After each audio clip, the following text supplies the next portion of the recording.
The command tent glows amber against the infinite darkness of the Iraqi desert. Inside, General Marcus Steele stands motionless behind a battered field desk that has seen 3 wars and 2 generations of soldiers.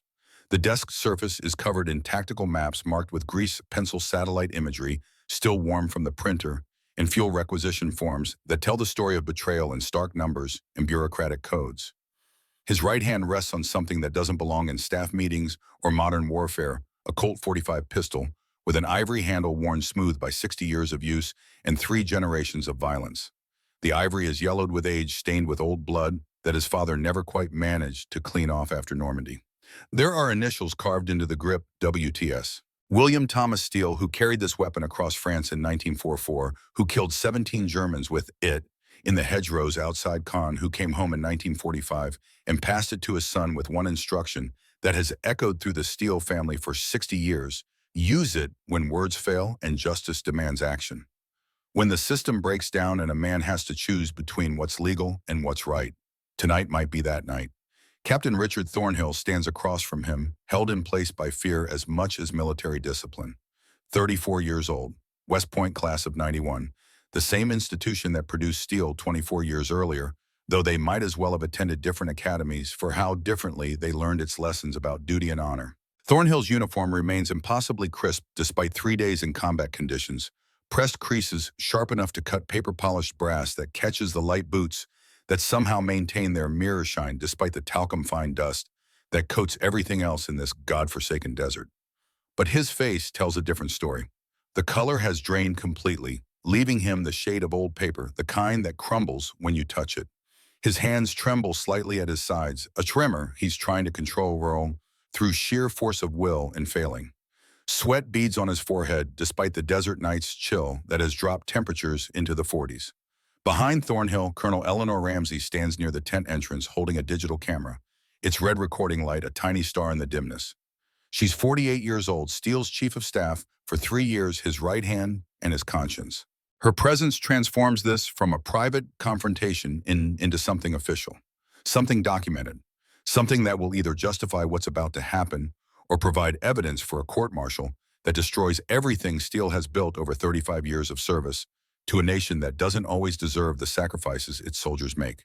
The silence stretches past comfortable into oppressive.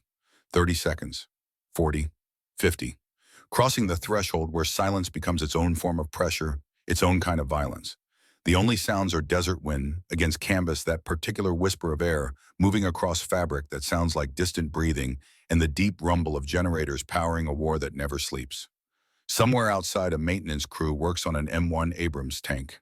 The clang of metal on metal, the hiss of hydraulics, the mundane sounds of war preparation continuing, even as everything inside this tent balances on the edge of violence. Steele lifts the pistol, not quickly, not with obvious anger or theatricality, with the terrible deliberation of a man who's killed before 7 confirmed kills in Desert Storm 12 years ago, though he doesn't talk about them, doesn't count them as achievements, remembers each one as a failure of diplomacy, and might kill again if the mathematics of justice demand it. He walks around the desk, 5 measured steps, 6, each one giving Thornhill time to understand what's happening, to feel fear grow from possibility into probability into near certainty, to recognize that some lines once crossed cannot be uncrossed.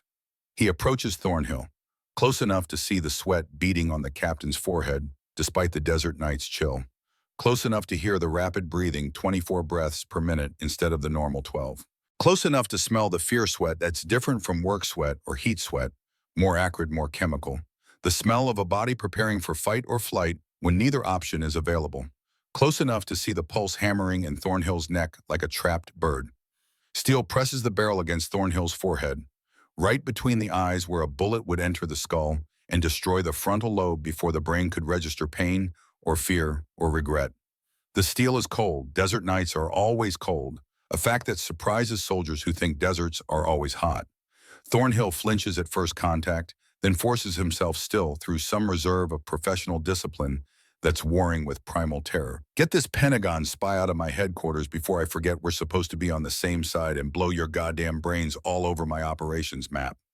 Steele's voice is flat, emotionless, which makes it more terrifying than if he were shouting. Before I paint that tactical display with what passes for your thoughts, before I have to explain to your wife why her husband came home in a box because he couldn't remember which uniform he was supposed to be loyal to, the pressure increases, just slightly, just enough to leave a circular impression in the skin that will remain for hours as physical evidence of this moment. Thornhill's breathing accelerates into short gasps. Panic breathing. The breathing pattern Steele has seen in men about to die, some who knew it was coming, some who didn't, all of whom looked exactly like Thornhill looks now. The breathing of a man who understands intellectually that he might die in the next 30 seconds and whose body is responding with chemicals and hormones and evolutionary reflexes that haven't changed since humans lived in caves. Steele's voice drops to barely above whisper, more dangerous for its quietness. The voice he used in 1991 when he found Iraqi soldiers executing Kuwaiti civilians and had to make decisions about rules of engagement versus justice, about following orders versus doing what was right. Do you know what treason looks like, Captain? Not the textbook definition they taught you at West Point, not the legal definition in the Uniform Code of Military Justice. Real treason, treason that gets soldiers killed. He pauses, lets that sink in. It looks like you, standing in my command tent wearing my uniform, the same uniform I've worn for 35 years, the uniform my father wore at Normandy, the uniform that's supposed to mean something about honor and loyalty and brotherhood and about being willing to die for the man next to you because you know he'd die for you.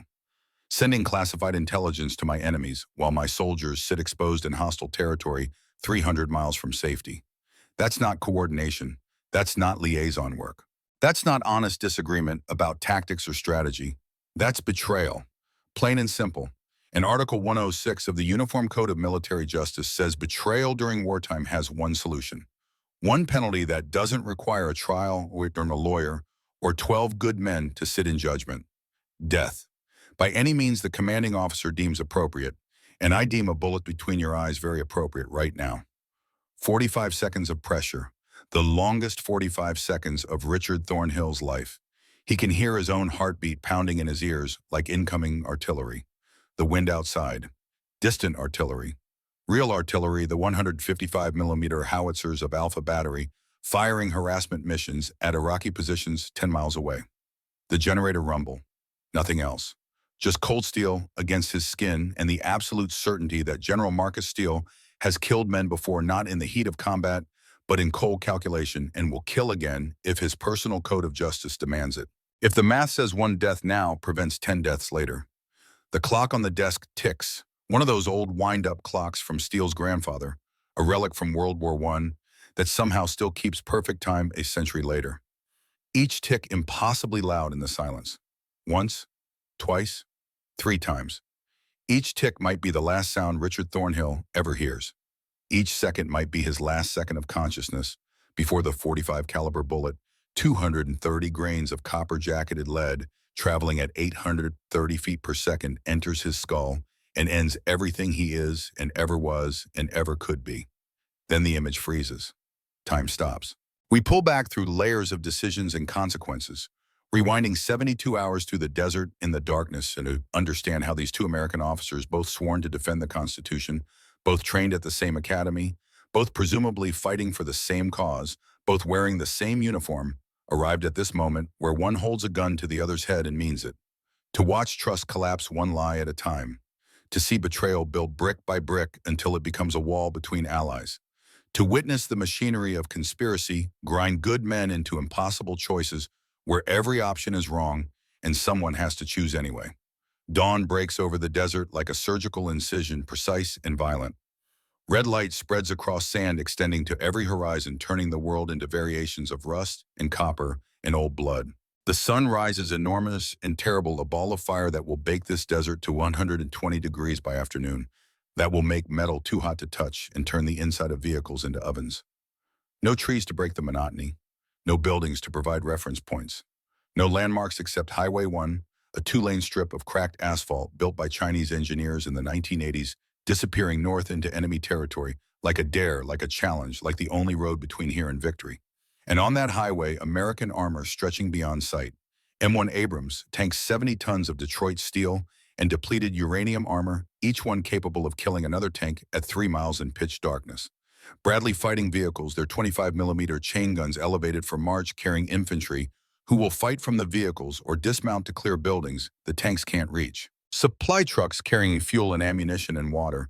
The logistics tail that keeps an army moving, that determines whether soldiers fight or starve. Artillery pieces, 155mm M109 Paladin, self-propelled howitzers that can put a shell through a window 3 miles away, that can fire and move before counter-battery radar locates them. Support vehicles carrying everything from medical supplies to spare parts to mail from home. Everything painted desert tan, the color the Army decided looks tactical, but really just makes everything look like it's already covered in the dust that coats every surface after 5 minutes in this place. Everything pointing north. Everything waiting for the order that will unleash the largest armored offensive since Desert Storm 12 years ago, since the last time America decided Iraq needed fixing and then stopped halfway. General Marcus Steele sits in his command track at the division's head. The vehicle is an M577, an armored personnel carrier converted into a mobile command post filled with radios and computers and maps and the technology that turns 5,000 individual soldiers into a single weapon. He's 58 years old, face carved by wind and sun and 3 decades of military service into something that looks almost geological lines and angles that seem permanent as landscape that tell the story of every decision that cost lives, every order that sent young men into danger, every choice between bad options and worse ones. Gray hair cropped military short, the way he's worn it since plebe year at West Point in '87 when Johnson was president and Vietnam was escalating, and America still believed it could win any war through superior firepower. Eyes pale blue like winter sky over the high plains of West Texas where he grew up, eyes that have seen more death than any man should see, that have watched friends die and enemies die and sometimes can't tell the difference anymore. He wears his grandfather's pocket watch on a chain, the old man who served with Pershing in World War I and came home to ranch cattle and raise a son who would fight in World War II. He wears his father's pistol on his right hip. 3 generations of cavalry officers, all believers in the same doctrine, passed down like a family religion. Speed defeats caution, audacity defeats planning, movement defeats thought. Strike fast, strike hard. Keep moving until the enemy breaks, or you do, the Steele family way of war. He thinks about his daughter Sarah for a moment. 28 years old now, which seems impossible because wasn't she just learning to ride a bike? Married to a good man, a lawyer in Richmond who treats her right and makes her happy, which is all a father can ask. 2 kids, his grandchildren. Though he's only met them 3 times because he's always somewhere like this, always preparing for, or fighting, or recovering from some war that seems necessary at the time and questionable in retrospect. Sarah called 2 days ago on the satellite phone, told him to be careful, told him she loved him, told him that Emma, his granddaughter, 5 years old with blonde hair and blue eyes, had drawn him a picture of a tank with an American flag on it and a stick figure she labeled Grandpa, standing in the hatch, one hand waving and the other holding what might be a sword or might be a rifle or might be a crayon that got away from her.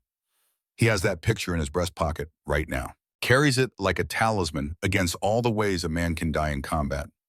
Looks at it sometimes when the decisions get hard and reminds himself why soldiers fight not for abstractions, like freedom or democracy, but for the people waiting at home who drew pictures and made them promise to come back. The radio crackles alive with the harsh static of military communications. Battalion after battalion reporting readiness in the clipped professional tones of men who've trained for this 4 years. 3rd Battalion ready, 2nd Battalion ready, 1st Battalion ready. Artillery ready, meaning 155mm howitzers loaded and aimed and ready to drop steel rain on anyone stupid enough to get into the way. Aviation ready, meaning Apache helicopters with their tank-killing missiles and 30mm cannons. Logistics ready, meaning fuel trucks and ammunition carriers and medical evacuation helicopters. Intelligence ready, meaning surveillance drones and satellite feeds and radio intercepts telling them where the enemy is and what he's planning. Everything prepared for the largest armored advance since Desert Storm 12 years ago. Except this time, they're not stopping at the border. This time, they're not declaring victory and going home while the dictator stays in power and murders his people for another decade. This time, they're driving straight to Baghdad, and they're not stopping until Saddam Hussein is gone or dead or hiding in a hole somewhere, waiting to be dragged out and hanged. Steele keys his microphone. The button is worn smooth by thousands of transmissions, by 3 decades of giving orders that send men into danger. His voice carries traces of West Texas, the accent from a childhood on a ranch near Lubbock, from growing up speaking English and Spanish with the ranch hands, from learning to ride and rope and shoot before he learned to read, because that's what you did if you grew up on a cattle ranch in the 1950s. 35 years of military service hasn't erased it completely. Can't erase what you learned before you could talk what's part of your bones and blood. All Thunder elements, this is Thunder 6. Thunder is the division call sign, 6 is the commander. Military radio procedure is stripped to essentials. Operation Thunder Run is active. Effective immediately, this division advances north until we reach Baghdad. We don't stop for resistance, we bypass it, or we destroy it, but we don't stop. We don't wait for support, we are the support. We don't consolidate positions, we keep moving forward, because a moving target is harder to hit, and a fast-moving army is impossible to stop. Speed is our armor, surprise is our weapon, momentum is our tactics. Show Saddam Hussein and his Republican Guard what American cavalry looks like when we decide to win a war, fast and go home to our families. Thunder 6 out. The column surges forward. 300 vehicles, 5,000 soldiers, enough firepower to destroy a small country concentrated in a formation that stretches 3 miles from lead element to trail vehicle. All commanded by one man with a reputation for aggressive maneuver that borders on reckless, for taking risks that other commanders consider career-ending, for breaking rules because rules are made by people who've never been shot at and don't understand that sometimes you have to choose between following regulations and winning wars. They cross the border at 06:14. No ceremony, no speeches by politicians declaring the start of something historic. No anthems or prayers or moments of silence. Just movement. North, always north, toward the capital. Toward victory.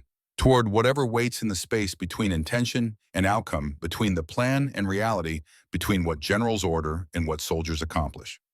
3rd Infantry Division covers 80 miles in 24 hours, a pace that military analysts at the Pentagon and War College will later call impossible, and Steele calls adequate, even slow. They bypass Iraqi defensive positions that intelligence predicted would require 3 to 5 days to reduce through systematic artillery bombardment and airstrikes, through the careful application of overwhelming force that's supposed to characterize American military operations.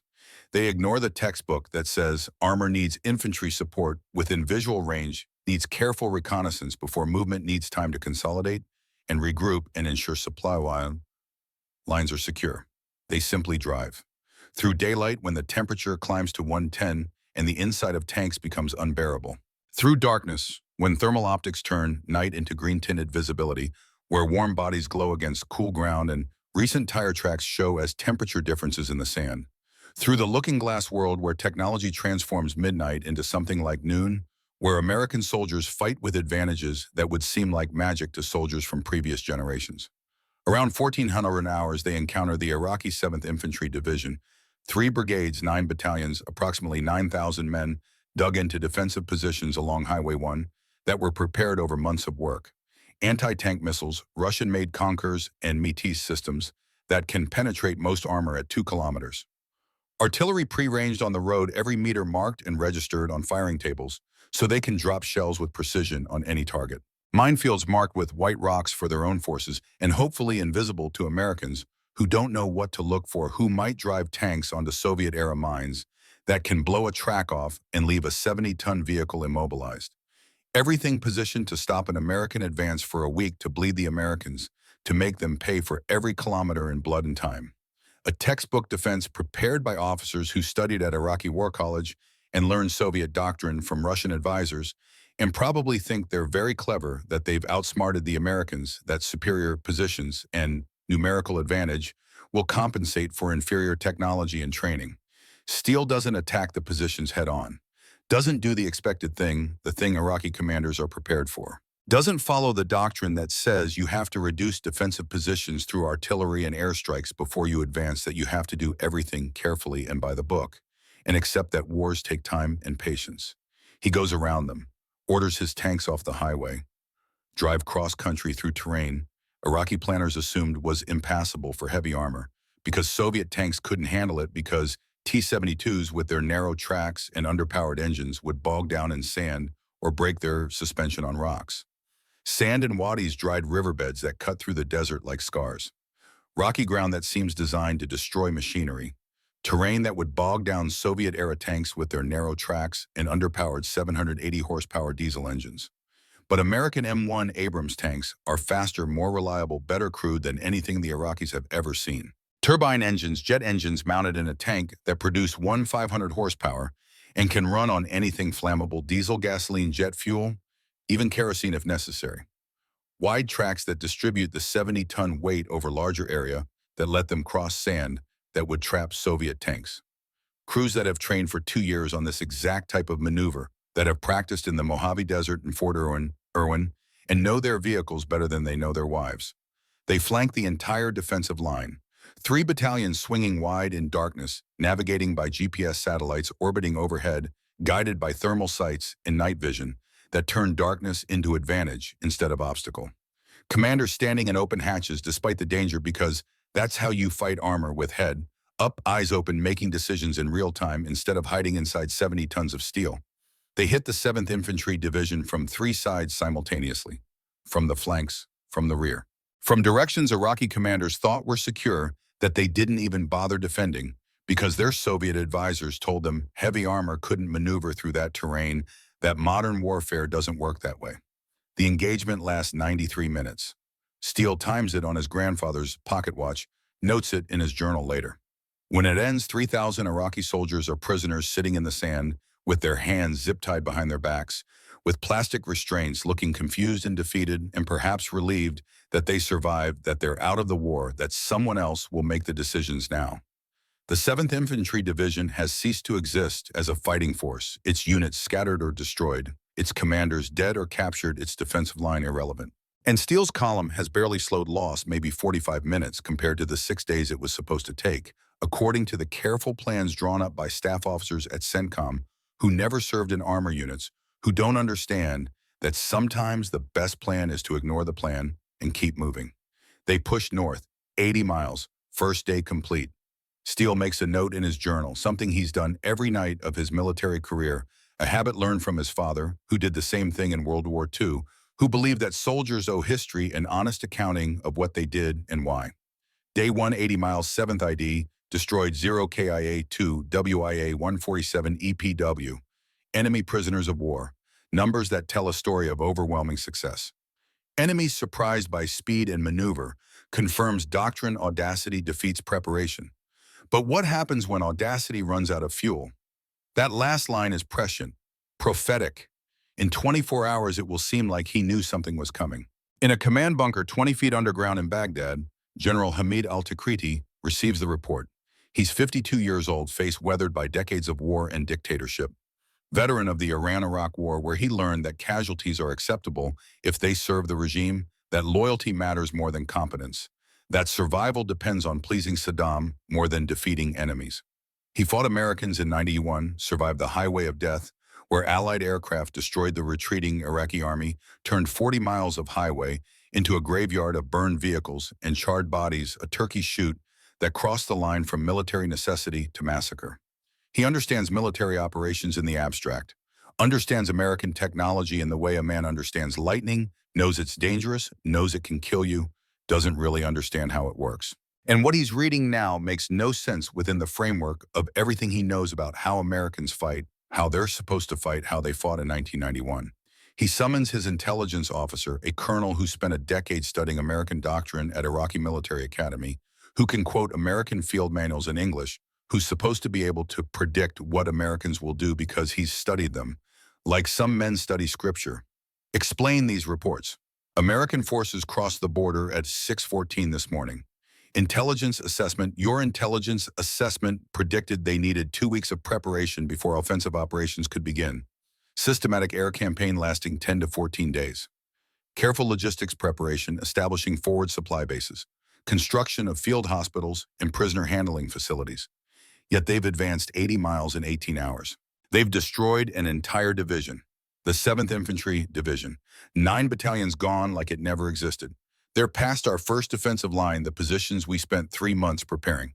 The positions you assured me would stop them for a week. How is this possible? How did your predictions prove so completely wrong? The colonel spreads maps across the conference table with hands that shake slightly, because mistakes in Saddam's Iraq sometimes mean execution, sometimes mean prison, always mean the end of your career, and possibly your family's safety. Red markers for Iraqi positions, defensive lines that look impressive on paper, that seemed adequate when planning them. Blue arrows for American movement arrows that look like knife wounds fast and deep, and surgical arrows that shouldn't be possible according to everything the colonel has learned about American military doctrine. Sir, the Americans are not following their doctrine. Standard U.S. Army procedure requires extensive air preparation. Operation Desert Storm in 1991 began with 38 days of airstrikes before ground forces moved. Systematic reduction of defenses through artillery and air power. Careful logistics preparation. The Americans are obsessive about logistics, about ensuring fuel and ammunition and spare parts are positioned before operations begin. Consolidated supply lines with redundancy and security. None of this is happening. This commander is ignoring all established protocols, all the lessons the Americans learned in previous wars. He's simply advancing as if our entire army doesn't exist between him and Baghdad, and as if defensive positions and minefields and anti-tank missiles are irrelevant annoyances rather than obstacles that should stop or slow an advance. Al-Takriti studies the arrows growing longer by the hour, extending deeper into Iraq like fingers closing around Baghdad's throat. Studies the gaps between Iraqi positions that Americans are driving through like water finding cracks in a dam. Studies the timeline that says they've moved 80 miles in 18 hours when they should still be preparing to move, should still be establishing supply bases and running reconnaissance missions, and doing all the careful things that Americans are supposed to do. This commander, what's his name? What do we know about him? Is he reckless, incompetent, or is he something else? Steele, General Marcus Steele, 3rd Infantry Division, former armor officer with extensive combat experience. West Point graduate class of 1967. That means he would have served in Vietnam, though records don't indicate he saw combat there. Served in Desert Storm 12 years ago, commanded a battalion during the famous left hook maneuver, the flank attack that destroyed the Republican Guard. Received Silver Star for aggressive tactics, for pushing his battalion deeper than orders authorized, for exploiting success rather than consolidating. His reputation is for what the Americans call aggressive maneuver warfare. Takes risks other commanders consider reckless. Has been reprimanded twice in his career for exceeding his authority, for ignoring orders when he disagreed with them. But also has never lost an engagement, never retreated, never failed to accomplish his mission, even when the mission seemed impossible. Aggressive. Al-Takriti's voice rises echoing in the concrete bunker that's supposed to protect him from American bombs, but feels more like a tomb. This isn't aggressive. This is insane, possibly suicidal. He's extended his supply lines 300 kilometers in one day. That means his logistics tail is stretched thin, vulnerable. He's bypassed our defensive positions without reducing them, which means we still have intact forces behind him that could cut his supply lines, surround him, force him to fight in all directions. He's vulnerable to counterattack from every direction. Any competent commander would see the opportunity to cut him off and destroy him. Surround his forces, starve them of fuel and ammunition, force surrender or annihilation. This is what happened to German forces at Stalingrad. They advanced too fast, got surrounded, died. This American is making the same mistake. The colonel doesn't respond immediately. His expressions suggest doubt, hesitation, fear that contradicting a general might be dangerous in a regime where failure sometimes means execution and honesty often means prison. Finally, carefully choosing words, sir, with respect, every unit that attempted to counterattack has been destroyed. The 7th Infantry Division tried to reform its scattered battalions and attack his flanks while he was maneuvering. They were annihilated by American artillery and airstrikes in 40 minutes. We have reports of entire companies destroyed before they could engage. The Americans have complete air superiority. Our aircraft can't fly without being shot down by F-15s and F-16s that we never even see on radar. Their intelligence is faster than ours. They seem to know our positions before we reach them, as if they can see through fog and darkness. Their communications are better. They can coordinate across hundreds of kilometers in real time, while we struggle to maintain contact between adjacent units using radios from the 1970s. Their training is superior. Their tank crews can hit moving targets at 3,000 meters in complete darkness, using thermal sights we don't have. And this General Steele seems to know what we're planning before we plan it, as if he's reading our minds, or has spies in our headquarters, or simply understands how we think better than we understand how he thinks. Al-Takriti returns to the map, to the impossible blue arrows. to the timeline that defies everything he knows about logistics and movement and the limitations that are supposed to govern warfare that kept the Iran-Iraq war stalemated for 8 years because armies can't move faster than their supply lines can support them. He picks up a secure phone, one of the few communication systems that still works after 3 days of American airstrikes targeting Iraqi communications infrastructure after cruise missiles destroyed telephone exchanges and microwave relay stations, and everything that connects Baghdad to its forces in the field. He calls Baghdad, warns them that the Americans are coming faster than anyone predicted, that conventional defensive planning is irrelevant when the enemy refuses to fight conventionally, that they move like phantoms wrapped in steel. The voice on the other end doesn't believe him, tells him he's panicking, that he's exaggerating, that American forces can't possibly be moving that fast because it's militarily impossible, tells him to stop the Americans to counterattack to restore the defensive line, tells him failure is unacceptable, that Saddam is watching, that reputations and careers and possibly lives depend on stopping this advance. Al-Takriti hangs up, looks at his intelligence officer with something approaching pity or despair, or the recognition that they're both trapped in a system that values loyalty over competence, that shoots messengers who bring bad news, that's about to be destroyed by an enemy who doesn't care about their rules or expectations. They don't understand. Baghdad doesn't understand. This American commander is different. He's not fighting the war we prepared for. He's fighting some other war where speed matters more than safety and momentum matters more than planning. And I don't know how to stop someone who doesn't follow the rules, who treats military doctrine like suggestions rather than laws. How do you defend against an enemy who simply ignores your defenses and drives around them? The question hangs in the air, unanswered, unanswerable.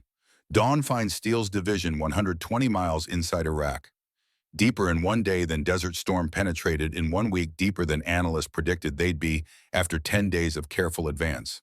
They've crossed the Euphrates River, ancient river, biblical river, the border of empires for 5,000 years, at 4 locations simultaneously, a feat that Iraq's military planners thought would require 2 weeks and cost hundreds of American casualties, because rivers are natural defensive barriers, because crossing under fire is one of the most dangerous operations armies attempt. Combat engineers threw up pontoon bridges in darkness, using night vision goggles and thermal imaging, working under sporadic Iraqi artillery fire that was more harassment than effective defense. Tanks crossed before sunrise, 60 vehicles at a time, commanders standing in open hatches and urging speed because speed is life. Because the longer you take crossing a river, the more time the enemy has to target you. By the time Iraqi command realizes the river line, their second major defensive barrier after the border itself has been breached in 4 places. Simultaneously, American forces are 20 miles past it, driving north. Like the river was an inconvenience rather than an obstacle, like military history and tactical doctrine don't apply to them. Midday brings contact with the Republican Guard Medina Division, Saddam's supposed elite. The units that get the best equipment, not the export model T-72s sold to Syria and Libya, but the upgraded versions with better armor and fire control. The most training Republican Guard units actually conduct exercises and left fire drills, while regular Army units sit in garrison and deteriorate. The first pick of recruits, every young Iraqi man wants to join the Republican Guard because it means better pay, better food, better housing, and you're less likely to be executed if you fail. T-72 tanks, thousands of them accumulated over decades of oil revenue and Soviet military aid. Soviet doctrine, the same tactics that drove the Germans back from Stalingrad and captured Berlin, tactics refined over 50 years of Cold War planning. Defensive positions carefully prepared by officers trained in Moscow positions that incorporate lessons learned from 50 years of Soviet military thought about how to stop NATO armored offensives, how to create killing zones and engagement areas where numerical inferiority can be overcome through proper defensive preparation. Intelligence suggests the Medina Division will stop the American advance for days, maybe a week, long enough for other Republican Guard divisions to reposition from the north, long enough for Baghdad to mobilize its defenses, long enough for international pressure to force a ceasefire for France and Russia, to call for negotiations for CNN, to show enough dead Americans that public opinion turns against the war. That's what Iraqi planners hope. That's what American analysts predict based on computer models and war games and careful analysis of Iraqi capabilities versus American doctrine. Steele doesn't attack them head-on, doesn't do what they expect, what they've prepared for, what their Russian advisors told them the Americans would have to do. Doesn't give them the battle they've trained for, the battle they're confident they can win through superior defensive positions and numerical advantage in tanks. He calls the Air Force. A-10 Warthogs appear from the south like angels of death painted in camouflage gray. Tank killers.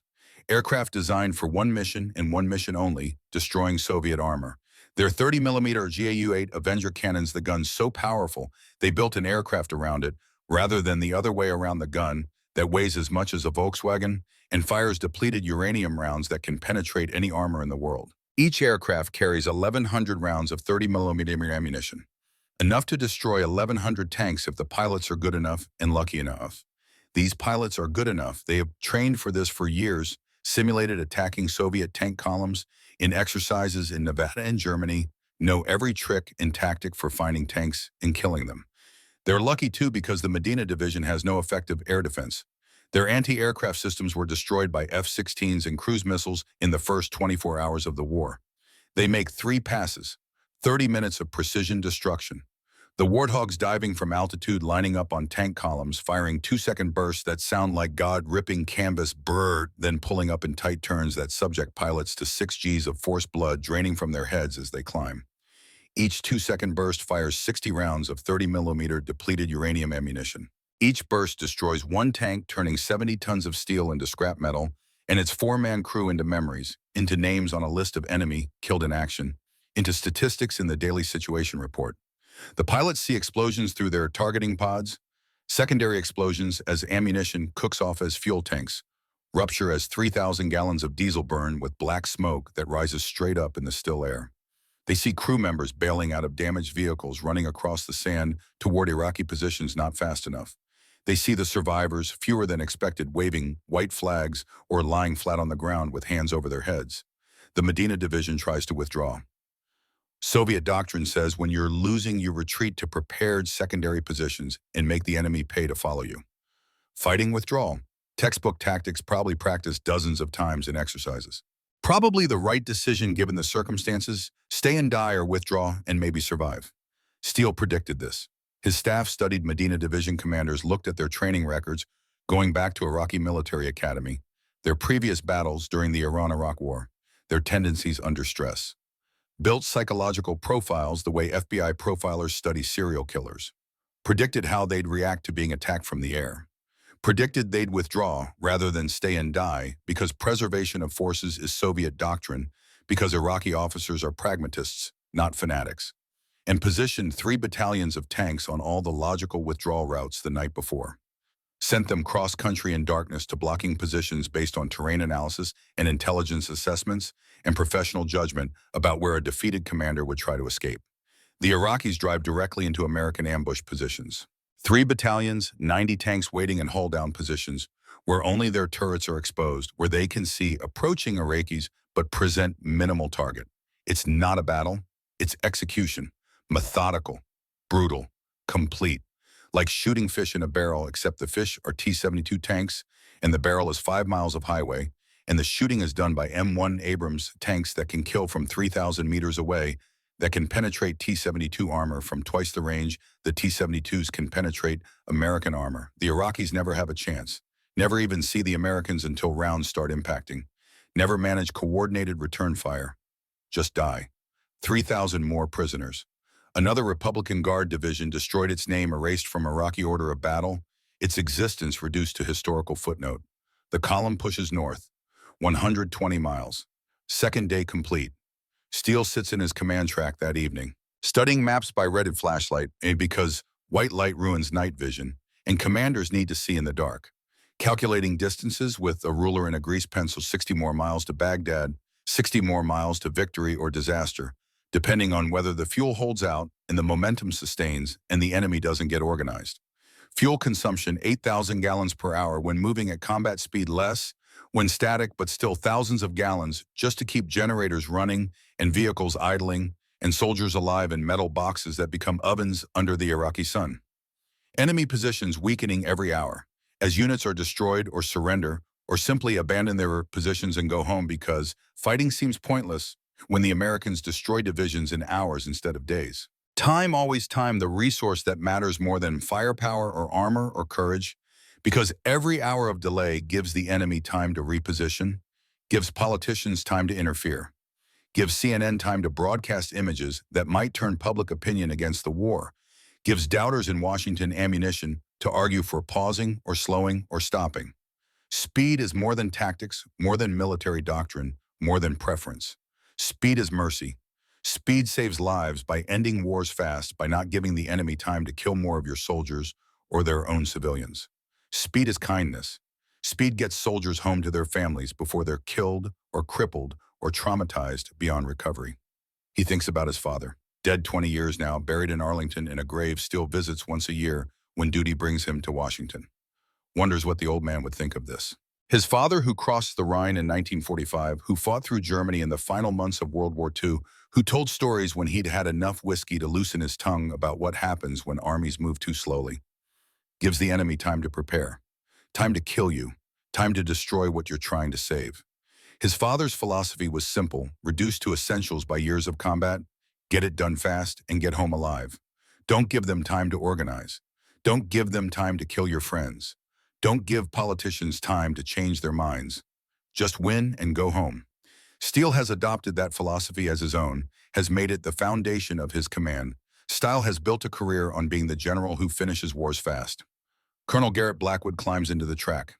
40 years old but looks older in the red flashlight glow face lined by stress and combat, and 2 decades of doing things the government won't acknowledge in places the government won't name. Former Delta Force, the unit that doesn't officially exist, the men who do things that can't be admitted, that perform operations so sensitive even their successes are classified. Speaks Arabic fluently, spent 3 years embedded with Afghan Mujahideen in the 1980s. Fighting Soviets, learned the language and the culture and the particular logic of men who fight for God rather than country, who see death as martyrdom rather than defeat. His job now is knowing what enemies know before they know it. Signals intelligence, communications intercepts.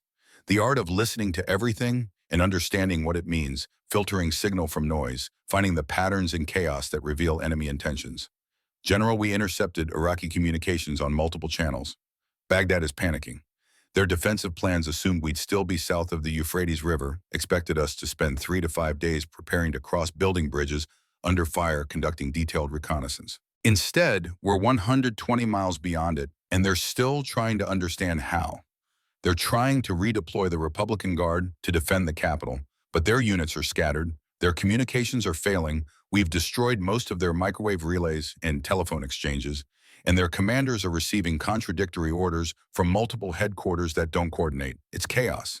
If we maintain this pace, if we don't pause to consolidate or wait for supply lines to catch up, we'll be in Baghdad before their defenses solidify, before they can establish a coherent defensive line. Before they can organize the house-to-house fighting, they're planning the Stalingrad scenario that's supposed to bleed us dry. Steele traces routes on his map with a grease pencil. Red circles for Iraqi units based on intelligence reports and signals intercepts. Blue markers for his own forces based on GPS position, reports from battalion commanders. The gap between them shrinking like a closing fist, like inevitability taking shape in blue and red on acetate overlay. How long until they're repositioned? Until they can establish a defense that might actually slow us down. 48 to 72 hours, assuming their units can move at doctrinal rates. Their Republican Guard divisions have to move through traffic, through refugees fleeing south, through roads we've been bombing for 3 days. If we push hard now, if we don't stop to consolidate or rest, we can be in Baghdad before they're ready. Fuel status. Blackwood checks his tablet computer. Numbers scrolling, green bars showing adequate supply, yellow bars showing caution. No red bars yet. Adequate for another 48 hours of operations at current consumption rates. After that, we'll need resupply from Kuwait. Convoys are already en route, but they're 2 days behind us, moving as fast as they can, but limited by highway capacity and security concerns. We've got enough to reach Baghdad, just barely, but no margin for error, no reserve for unexpected combat or detours or increased consumption.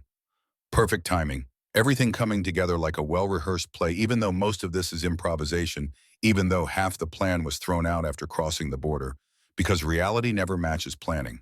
48 hours to Baghdad, just enough fuel to get there, enough momentum to break through whatever the Iraqis can organize. The math works, barely. Then the radio crackles with the harsh static that means bad news, that means someone calling with a problem, that needs command attention. Division Logistics Officer. His voice carries tension that wasn't there yesterday, that wasn't there this morning. The kind of tension that comes before words no commander wants to hear. Thunder 6, this is logistics. We have a significant problem with today's fuel delivery. Request you come to Logistics Operations Center immediately. Steele's hand moves unconsciously toward the pistol on his hip. The gesture of a man preparing for bad news, the gesture he learned in '91 when bad news meant casualties and good luck meant you lived another day. Define significant, quantify the problem. I need numbers, not adjectives. Sir, yesterday we received 400,000 gallons at the forward supply point.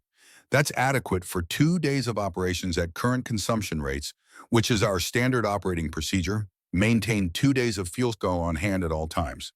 Today's delivery is 85,000 gallons. That's adequate for maybe 10 hours of operations if we're lucky and careful.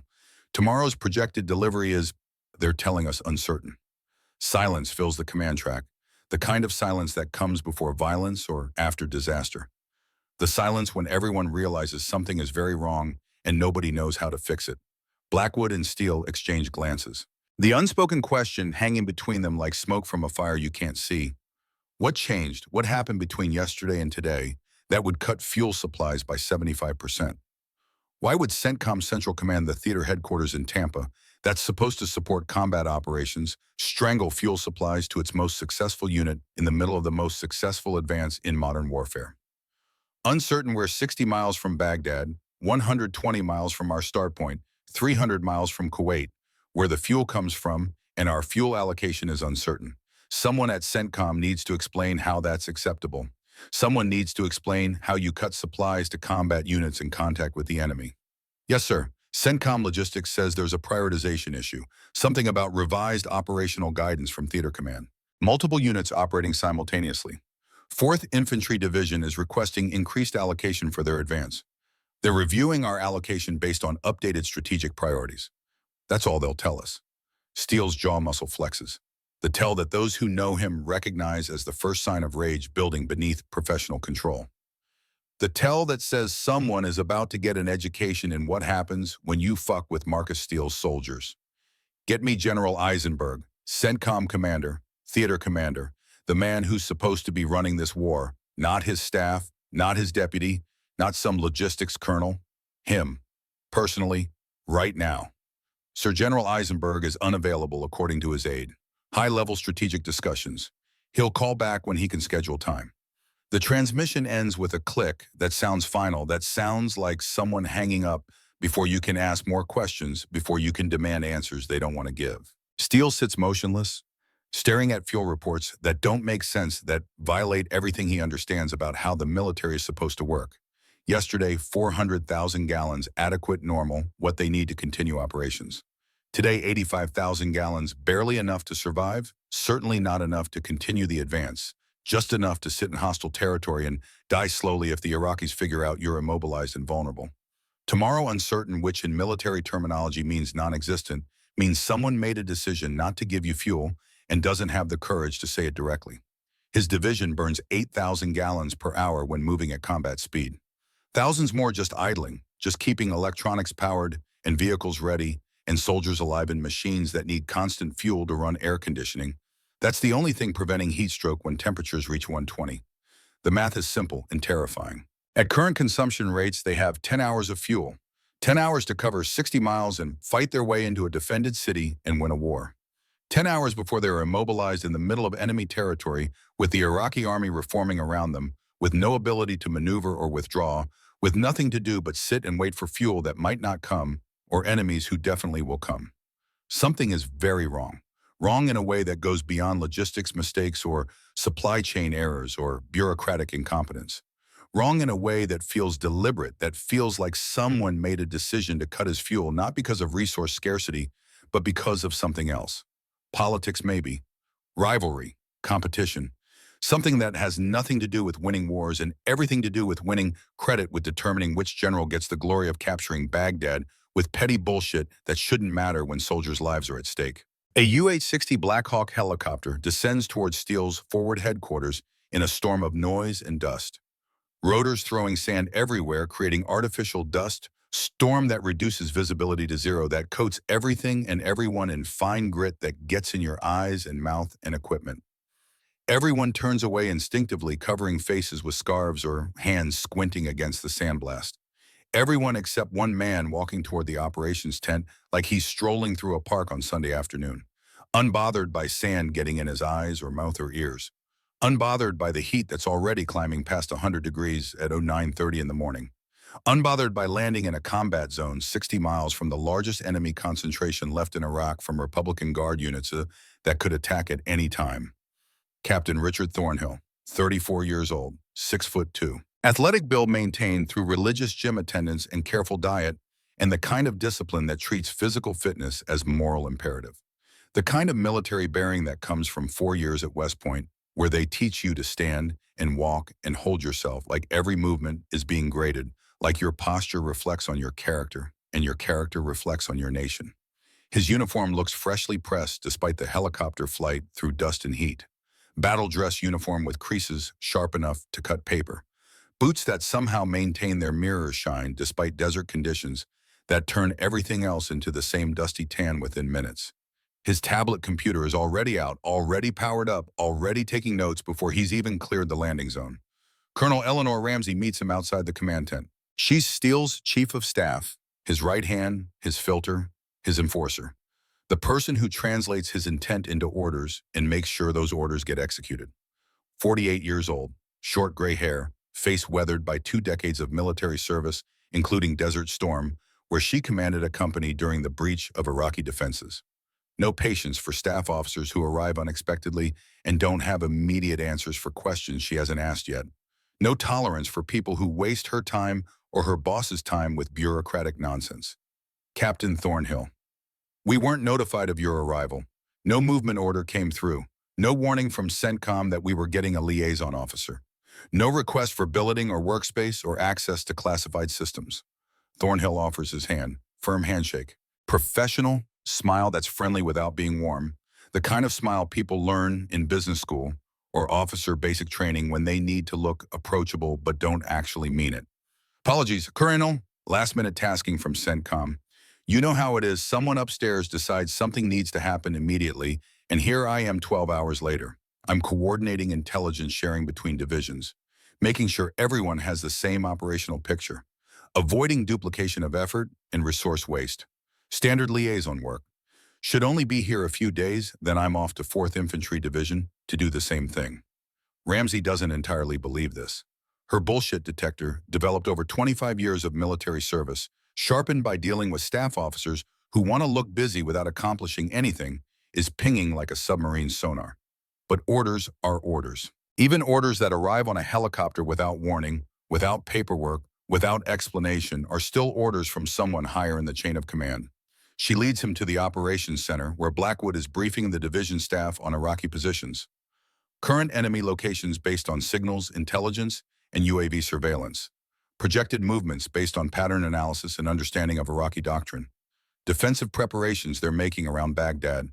Everything the division knows about what's waiting between here and the capital, about what they'll face when they try to take the city. Thornhill takes a seat in the back row. Opens his tablet, starts typing. Fast. Professional. Two-finger typing that's slower than touch typing, but still impressively rapid. The typing of someone who's written thousands of reports and knows exactly what information matters and what's just noise, what senior officers want to know, and what they'll ignore. After the briefing, Ramsey introduces him around systematically. Logistics, the section that manages fuel and ammunition, and food and water, and spare parts. Operations, the section that plans missions and coordinates units and issues orders. Intelligence, the section that figures out where the enemy is and what he's planning. Fire support, the section that coordinates artillery and close air support and naval gunfire if they were near water. Medical, the section that plans casualty evacuation and hospital care and tries to keep soldiers alive when things go wrong. Every section of the division staff. Every function that keeps 5,000 soldiers moving and fighting and surviving in hostile territory 300 miles from safety. Thornhill has questions for all of them. Good questions. Technical questions. The kind that suggest real understanding of military operations rather than just staff officer knowledge, rather than just book learning without practical experience. Questions that make you think he's actually interested in the answers, that he's trying to understand how the division works rather than just checking boxes on some staff report. To the logistics officer, what's your fuel consumption rate during sustained offensive operations? Not the textbook number from the field manual, the real number based on how you're actually operating in this terrain under these conditions.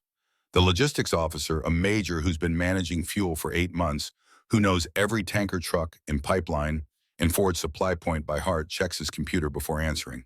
Approximately 8,000 gallons per hour when we're moving continuously at combat speed.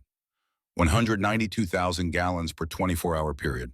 That's higher than doctrinal planning factors because we're moving faster than doctrine assumes, because turbine engines and M1 tanks are thirsty, because air conditioning is mandatory in 120-degree heat, or we'd have half the division down with heat stroke. Thornhill types this into his tablet, fingers flying, screen reflecting in his glasses. And your current reserve level. How much fuel do you have on hand right now?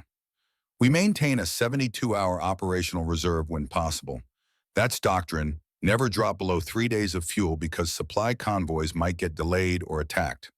Right now, we're at about 56 hours based on this morning's delivery numbers. Adequate, but not comfortable. Plus whatever's in the supply pipeline from Kuwait that should arrive over the next 2 days, another 600,000 gallons scheduled. Interesting. More typing. Thoughtful expression. Could you operate defensively with less reserve, say 48 hours, if the division shifted from offensive to defensive posture, from maneuver warfare to holding positions? The logistics officer hesitates, thinks about this carefully because it's not just a theoretical question, because someone might actually use his answer to make decisions. Defensively, yes. 48 hours would be adequate if we're not maneuvering much. If we're holding positions rather than advancing. If we're static rather than dynamic.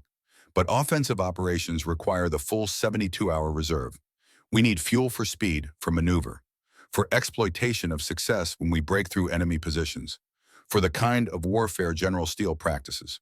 48 hours locks us into defensive posture, makes us static, takes away our main advantage, which is mobility. Thornhill nods, types more notes. Thank you. That's very helpful for my assessment of division capabilities and resource utilization. He moves through the sections systematically, methodically. Operations, intelligence, fire support. Same pattern everywhere.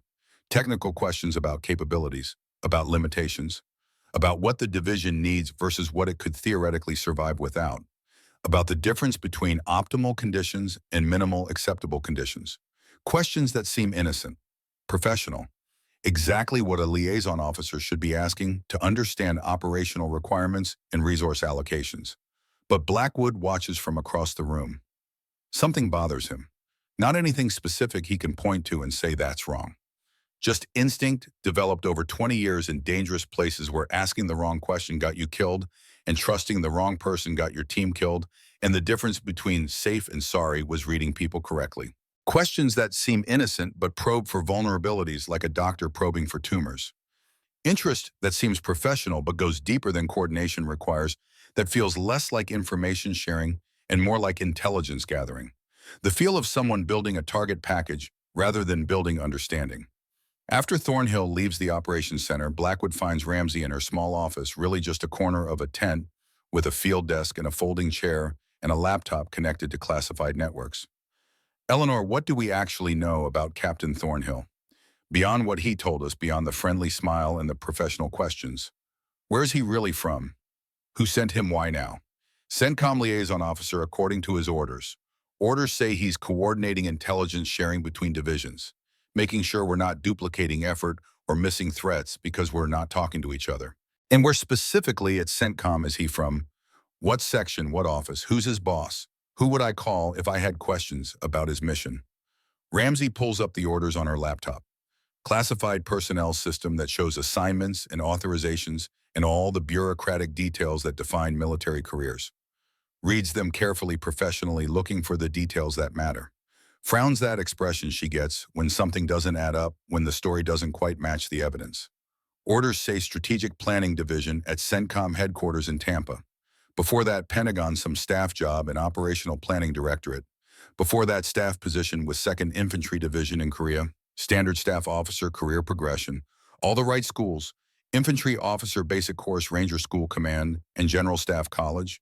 All the right assignments that prepare you for senior staff positions. Perfect record, not a single blemish. Who specifically requested him? Whose name is on the orders as the requesting official? Who would I call to verify this mission is legitimate? Ramsey scrolls through the document, checks the signature block, checks the routing information, checks the authorization paragraph, frowns deeper that expression that means something's definitely wrong. Doesn't say. Orders are from CENTCOM Operations Directorate at the 1-star level. Brigadier General, somebody I've never heard of. But no specific requesting official listed, just by order of the commander language.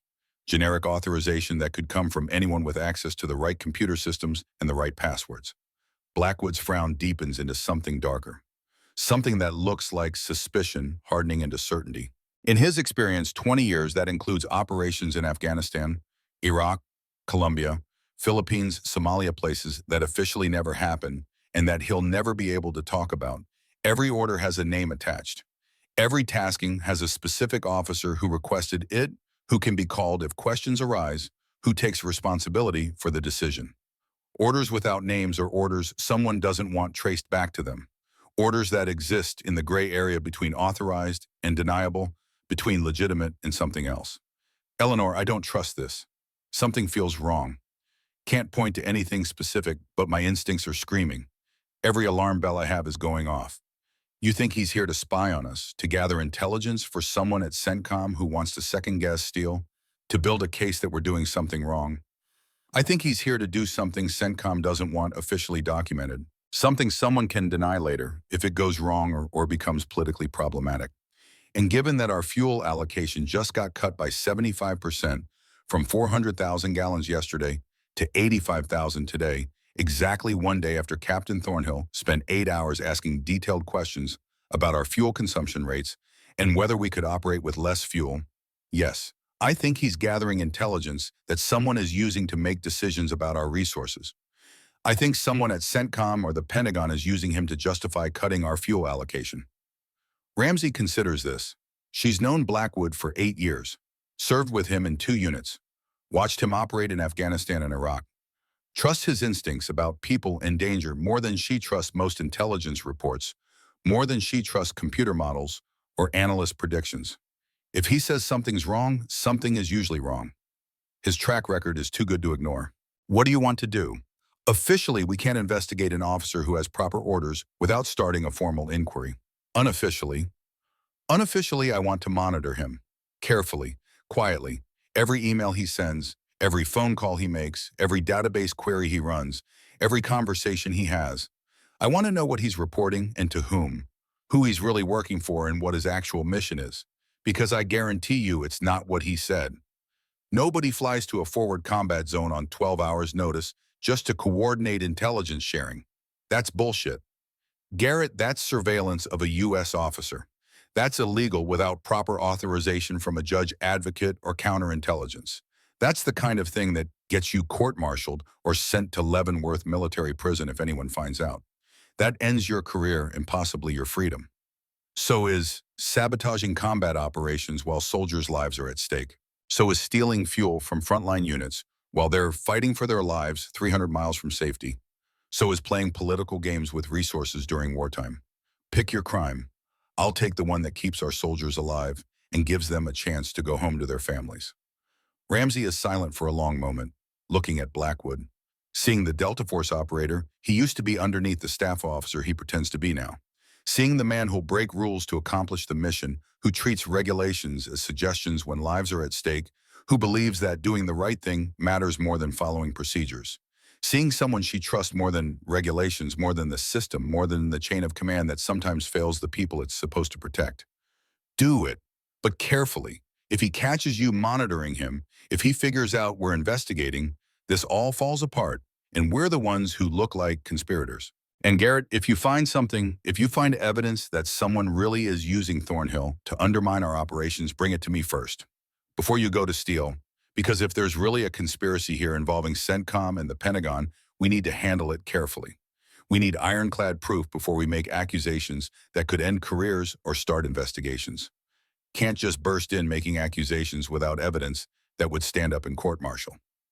Understood. I'll find the truth, document the betrayal, build an airtight case, and then we'll see who ends up in Leavenworth. Most of the division sleeps. 2 days of continuous movement and combat have exhausted everyone to the point where sleep isn't optional. It's a physical necessity, a biological imperative that can't be ignored. Soldiers sleep the sleep of the truly tired. The kind of sleep where you don't dream because your brain is too busy recovering from the adrenaline and fear and exhaustion of combat, where you fall unconscious the moment you lie down and don't wake until someone shakes you or incoming artillery forces you back to wakefulness. Guard duty continues. Someone has to watch for Iraqi attacks. Someone has to monitor radios. Someone has to stay awake while everyone else recovers. Maintenance crews work on vehicles that broke during the day, tanks with blown seals, Bradleys with electrical problems, trucks with transmission issues. The operations center maintains minimal staff monitoring Iraqi positions and friendly movements and all the details that keep a division functioning. But most soldiers are unconscious, dead to the world, too tired to care about anything except the next few hours of blessed nothingness. In his tent, a small two-man tent that's really designed for one person but provides shelter from sand and sun and the illusion of privacy. Captain Richard Thornhill sits at a laptop connected to satellite uplink through an encrypted modem. The screen casts blue light across his face, the only light in the tent, the only illumination in his small corner of the war. He's been typing for 90 minutes straight, building a report. Professional, detailed, comprehensive.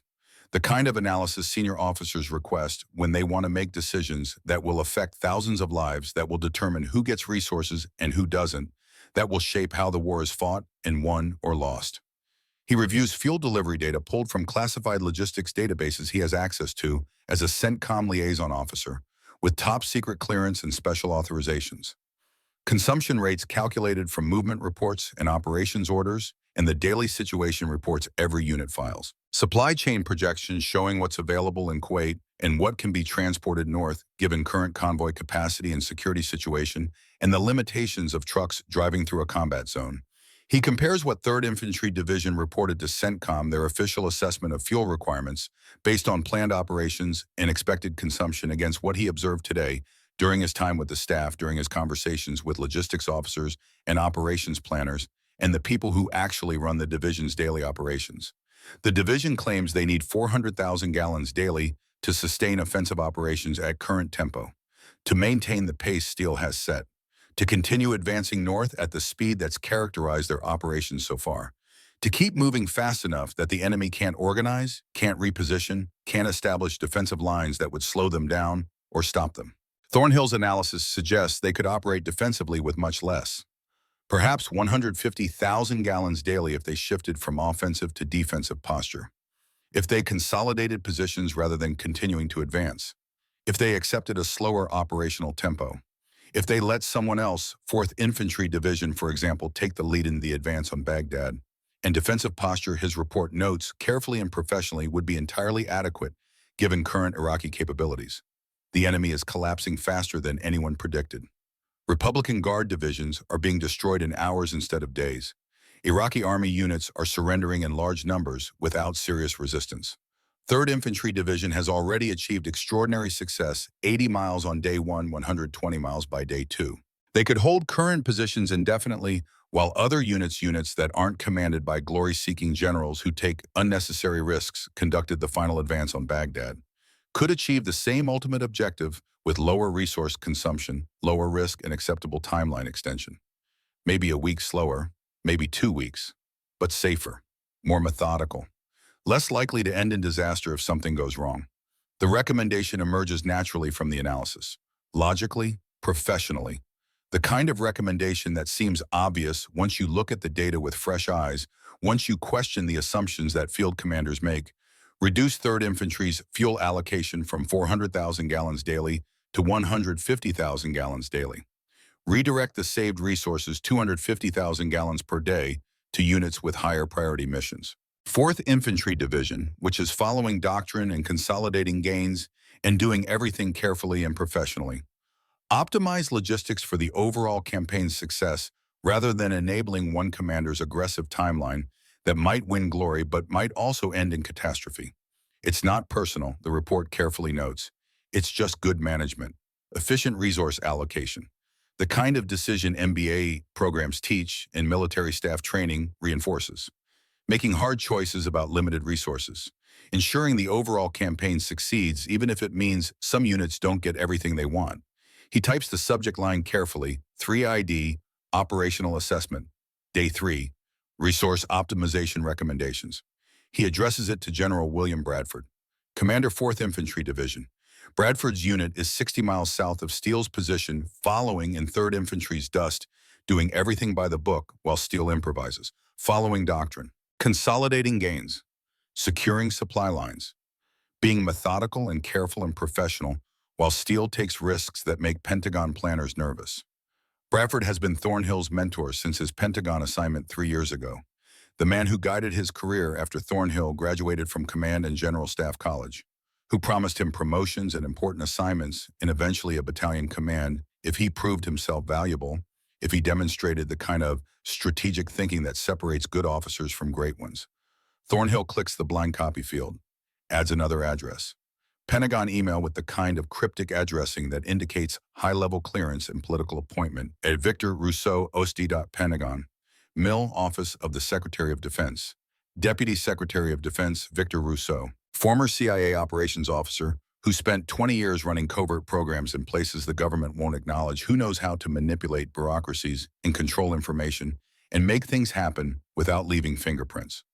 Current political appointee with significant influence over military operations and resource allocation decisions, with direct access to the Secretary of Defense and through him to the President. The man who called Thornhill 2 weeks ago from a blocked number and made certain things very clear about expectations and consequences. His finger hovers over the send button. For one moment, just one moment that stretches into eternity, he hesitates. Sits frozen with cursor over send, finger poised but not pressing. Thinks about what this email means, about who will read it, about how they'll use it, about the soldiers in 3rd Infantry Division who might die if they run out of fuel at the wrong place at the wrong time, because he recommended cutting their supplies based on spreadsheet analyses and staff officer assumptions about what's adequate versus what's necessary, about the gap between theory and practice, between planning factors and reality, between what works on paper and what works in combat. Then he thinks about his daughter, Emma, 6 years old, blonde hair she inherited from her mother, blue eyes she inherited from him, diagnosed with acute lymphoblastic leukemia 4 months ago on a Tuesday afternoon that split his life into before and after. Stage 3, which means it's aggressive, which means it's spreading, which means without treatment she has months, not years. The doctors at Walter Reed used words like critical and experimental treatment and not covered by standard insurance protocols. The kind of words that come before other words like terminal and palliative care and nothing more we can do and I'm sorry for your loss. The treatment she needs: gene therapy, immunotherapy, experimental protocols that aren't approved by FDA yet, that cost $300,000 and aren't covered by insurance companies because they're too new and too expensive and too uncertain, where success rates are only 60%, but that's better than 0%. Without treatment, requires active duty status to access military medical programs that fund experimental treatments for dependents of serving members. Requires security clearance to maintain his job and his access to those programs. Requires cooperation with people like Bradford and Rousseau, who can make sure Emma gets the care she needs, or make sure she doesn't, who can open doors, or close them with a phone call, who hold Emma's life in their hands as surely as if they were the doctors treating her. He thinks about the phone call 2 weeks ago. Bradford's voice, friendly at first, concerned, asking about Emma with what seemed like genuine sympathy, expressing hope that the treatment would work, then shifting to business with the smooth transition of someone who's made this pitch before.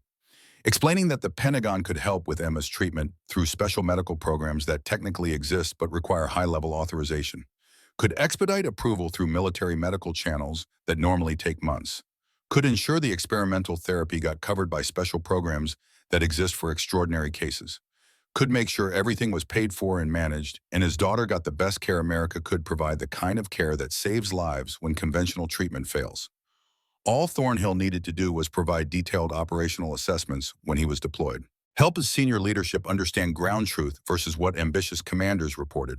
Provide independent analysis of whether field commanders were accurately representing their needs or inflating requirements to get more resources than they actually needed. Simple, professional, Exactly what liaison officers are supposed to do. Just tell the truth about what you observe. Just provide honest assessments. Just help senior leaders make informed decisions. Nothing illegal, nothing wrong, just doing your job with honesty and integrity. He thinks about the second call. 3 days ago, Victor Rousseau this time. Voice he'd never heard before, but instantly recognized as dangerous. Less friendly than Bradford. More direct. No pretense of sympathy or concern about Emma. Just facts delivered in the flat tone of someone explaining consequences to someone who needs to understand reality clearly. Security clearances require trust. Trust is built through cooperation. Officers who don't cooperate demonstrate untrustworthiness. Untrustworthy officers lose their clearances because the government can't risk giving classified access to people who might misuse it. Officers who lose clearances lose their jobs because you can't work in intelligence or operations or planning without clearance. Officers who lose their jobs lose their insurance because TRICARE military health insurance only covers serving members and their families. Officers who lose their insurance can't afford $300,000 of experimental treatment on an O4 salary and whatever savings they've managed to accumulate. Rousseau said it exactly like that. Clinical, precise, like a doctor explaining a terminal diagnosis. Your daughter dies, Captain. That's not a threat. That's not coercion. That's just reality. Medical care costs money. Money you don't have. You need your job to access medical programs. You keep your job by maintaining clearance. You maintain clearance by demonstrating trustworthiness. Are you trustworthy, Captain? Are you someone we can count on? The implied threat was crystal clear. The choice was simple. Cooperate or watch Emma die. Provide the assessments they want or lose everything. Your clearance, your insurance, your daughter. All of it gone because you decided to be stubborn about something that doesn't matter in the grand scheme, about providing honest assessments that help senior leaders make better decisions. Thornhill clicks send. The email disappears into encrypted networks. Routing through satellite communications and military servers and classified systems that leave minimal traces that are designed to be secure and anonymous and untraceable. Off to CENTCOM in Tampa, off to 4th Infantry Division headquarters, off to the Pentagon, off to people making decisions about fuel and priorities and which American units get resources and which units are told to do more with less to be efficient, to stop being greedy about supplies they don't really need. He closes the laptop, turns off the light, lies on his cot staring at the tent ceiling in darkness, listening to distant artillery and the generator rumble and the normal sounds of a division at war. Tells himself he's helping make the war more efficient, helping senior leaders allocate scarce resources properly, helping the overall campaign succeed by preventing one commander from hoarding supplies he doesn't need from being greedy when other units need fuel just as much. It's not personal. It's not betrayal. It's just analysis. Just recommendations based on data and professional judgment. Just doing his job with honesty and integrity the way they taught him at West Point. He tells himself this even though he knows it's not entirely true. Knows he's betraying steel in some fundamental way that violates the unwritten codes that bind soldiers together. Knows he's undermining operations for reasons that have nothing to do with military efficiency and everything to do with saving his daughter.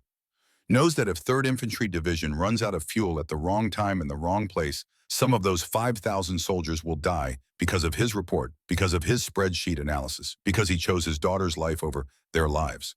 But Emma is 6 years old, has blonde hair and blue eyes, and wants to be a veterinarian when she grows up. Has 3 guinea pigs named Cinderella and Belle and Ariel after Disney princesses. Draws pictures of animals with crayons and makes her parents put them on the refrigerator with magnets shaped like letters. Laughs at jokes that aren't funny because she's 6, and everything is funny when you're 6 and you don't know that some people only get to be 6, that some children don't get to be 7 or 8 or 18, that leukemia doesn't care about dreams or potential or the unfairness of children dying before they've had a chance to live. Thornhill tells himself any father would do the same. Make the same choice. Betray strangers to save his child. It's not even a choice, really. It's just reality. The math is simple: strangers on one side of the equation, his daughter on the other side. There's only one right answer to that equation. Any father who wouldn't save his child is either lying or a monster. Maybe that's true. Maybe any father would betray his country for his child. Maybe love makes betrayal inevitable when you have to choose between strangers and family, between abstract ideals and concrete survival, between someone else's life and your daughter's life. Or maybe he's just a coward who tells himself pretty lies so he can sleep at night. So he can look at himself in the mirror tomorrow morning and not see a traitor. So he can pretend he had no choice when really he had choices and pick the one that felt less like choosing.